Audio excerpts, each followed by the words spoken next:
Everyone, welcome to crypto tax series by KoinX. And आज हम काफी इंटरेस्टिंग टॉपिक पे बात करने वाले हैं, that is with respect to if you are trading on a decentralized exchange या आप P2P ट्रेडिंग करते हो ऑन वॉलेट्स, राइट?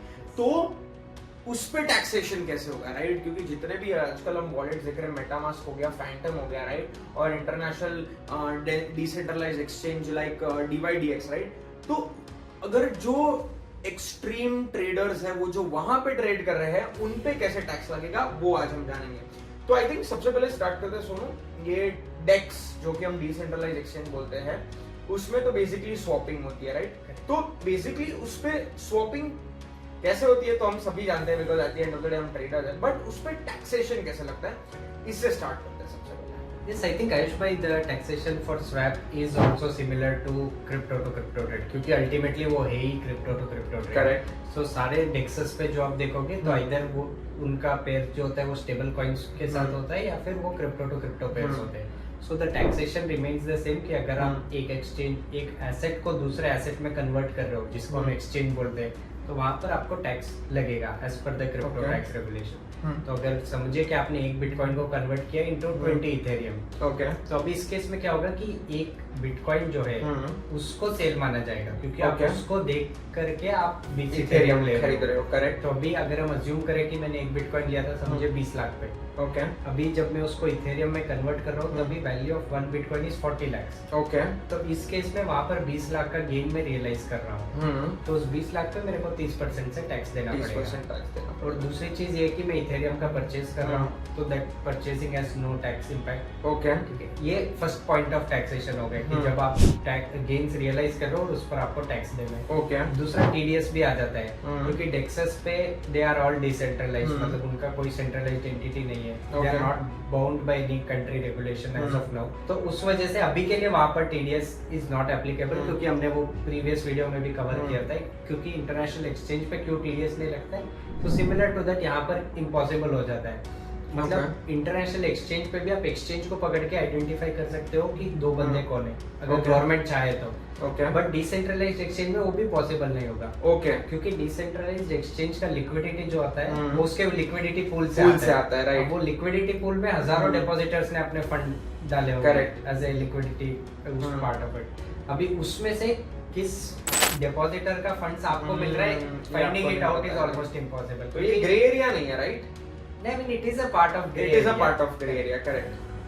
क्योंकि लॉ तो बोलता है कि आपको करना है, but ultimately it is not possible to perform that particular action. इस वजह से as of now there is no TDS on any transaction on decentralized exchange. On decentralized exchange पे कोई मतलब ये ऐसा लॉ एप्लीकेबल नहीं है, ठीक है? अभी लिक्विडिटी पूल समझते हैं क्या, कि क्योंकि जैसे कि आपने बोला कि बहुत सारे यूजर्स अपने पैसे डालते हैं, फिर रिवॉर्ड्स मिलते हैं, राइट? बट हमें नहीं पता है कि किसके रिवॉर्ड किससे मिल रहे हैं, राइट? या जो यील्ड हो रही है या अर्निंग हो रही है, ये हमें नहीं पता है कैसे मिलती है। तो रिवॉर्ड्स पे जो मिल रहा है उस पे क्या टैक्सेशन लगेगा, उस पे थोड़ा लाइट, ठीक है? तो जब भी आपको कोई रिवॉर्ड्स मिलता है, जैसे हमने पहले भी डिस्कस किया, सैलरी मिल रहा है, ड्रॉप्स मिल रहा है, स्टेकिंग इनकम मिल रहा है, तो सिमिलर टू दैट जब आप लिक्विडिटी पूल में अपने टोकन्स डालते हो, you are participating in that liquidity, तो आपको रिवॉर्ड्स मिलते हैं। रिवॉर्ड्स में भी दो टाइप के रिवॉर्ड्स होते हैं, एक तो जो उस पूल की अर्निंग्स होती है वो आपको मिलते हैं शेयर ऑफ दैट, फिर दूसरा अगर कोई डिसेंट्रलाइज्ड एक्सचेंज अपना प्रमोशन रन कर रहा है कि आपको उनके टोकन्स मिलेंगे एज अ बूस्टेड यील्ड, तो वो भी आपको मिलते हैं। तो सिमिलर टू दैट ये सारों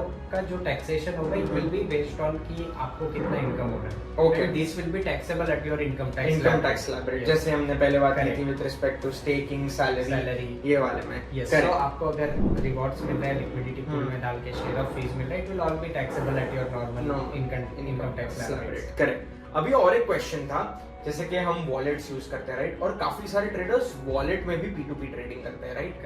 तो इस पे मुझे थोड़ा बताइए, क्योंकि उस पे भी अगेन अनॉर्मलिटी तो ज्यादा बढ़ जाती है, क्योंकि सिंस हम वॉलेट में ट्रेड कर रहे हैं, राइट? तो इस पे कैसे जैसे कि हमने प्रीवियस वाले सेशन में कवर किया था कि जैसे पैन, हमारी जो चेकलिस्ट थी, आधार कार्ड, और बैंक वेरिफिकेशन, तो ये वाले में सिंस हम P2P वॉलेट्स में कर रहे हैं, तो इसमें टैक्सिंग का कैसे रोल प्ले करेगा?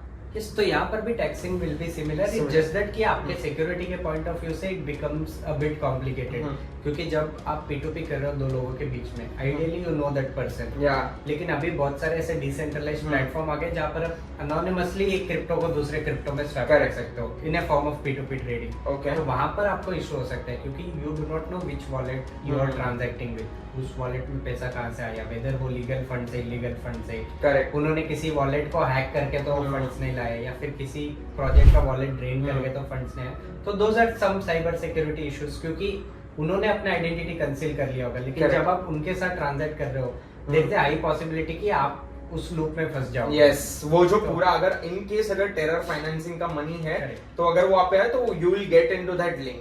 Yes, exactly, so that is a major concern जब भी आप एक्सचेंज ये डिसेंट्रलाइज्ड एक्सचेंज पे P2P ट्रेडिंग कर रहे हो। करेक्ट, पहले ही वहां पर एनोनिमिटी है, किसका वॉलेट है ये कुछ पता ही नहीं है किसी को। एग्जैक्टली, लेकिन आपका वॉलेट कोई भी एक्सचेंज से अगर लिंक्ड है तो आपका KYC आ जाएगा, तो then you will be in a lot of trouble. तो इसीलिए it is better to use Indian exchanges on ramp. So मैं यही हाईलाइट करना चाहता हूँ कि DEXs and ज्यादा anonymity that is great for blockchain, but in real life world with respect to जो laws उभर के आ रहे हैं, and since we are bound by those laws, तो it is better कि हमारे आज के जो traders हैं, आज के हमारे जो investors हैं, right, they focus on the exchanges which are जो law, compatible to the law है, right, and उसी पे ज्यादा फोकस कीजिए।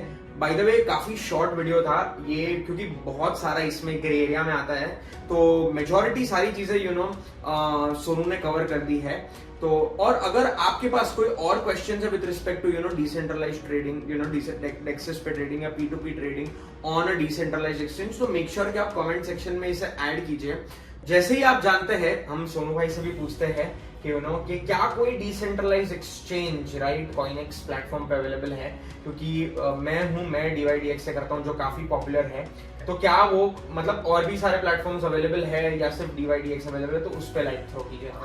एब्सोल्युटली आयुष भाई, ये बहुत ही इंपॉर्टेंट पॉइंट आपने पूछा है, क्योंकि बहुत सारे प्लेटफॉर्म्स में ये होता है कि आप अपने से वॉलेट एड्रेस डाल दो और वो ब्लॉकचेन से सारे डेटा निकाल रहे हैं, तो that is one way of doing it, nothing wrong with it, but यहाँ पर इशू ये आ जाता है कि वो डेटा 100% एक्यूरेट नहीं होता है। ओके, उसकी वजह ये है कि जब आप DYDX पे ट्रेडिंग करोगे, ब्लॉकचेन पे सिर्फ दो ही ट्रांजैक्शन आएंगे, एक तो जो आपने DYDX में फंडिंग करी अपने अकाउंट से, दूसरा जो वहां से आपने विड्रॉ किया। करेक्ट, अभी बीच में आपने 1000 ट्रेड किए होंगे DYDX प्लेटफॉर्म पे, वो सारे 1000 ट्रेड ब्लॉकचेन पे नहीं आएंगे। तो इसीलिए at CoinEx to ensure accuracy, जो भी इन्वेस्टर से उनका ट्रेड रिपोर्ट एक्यूरेटली आए, we have directly integrated with DYDX and we are bringing more support for other platforms as well. क्योंकि क्या होता है कि आपने वॉलेट तो डाल दिया, अभी आपने $100 डाले होंगे, लेकिन आपको मिल रहा है $500। ओके, अभी $400 का आपको गेन तो रियलाइज करना पड़ेगा। करेक्ट, तो ultimately for that you need the trade reports and that is available only with DYDX, तो वो ब्लॉकचेन पे नहीं है। So that is why we made a direct integration with DYDX, ताकि आपका पूरा वो भी ट्रेड्स आपको दिख जाए, कवर हो जाए। So got it. I think this sums it all on our video. And अगर like I said, अगर और कोई भी questions है तो make sure आप comment section में दीजिए। ये वीडियो हमारे YouTube चैनल पे भी जाएगा, हमारे Twitter हैंडल पे भी जाएगा।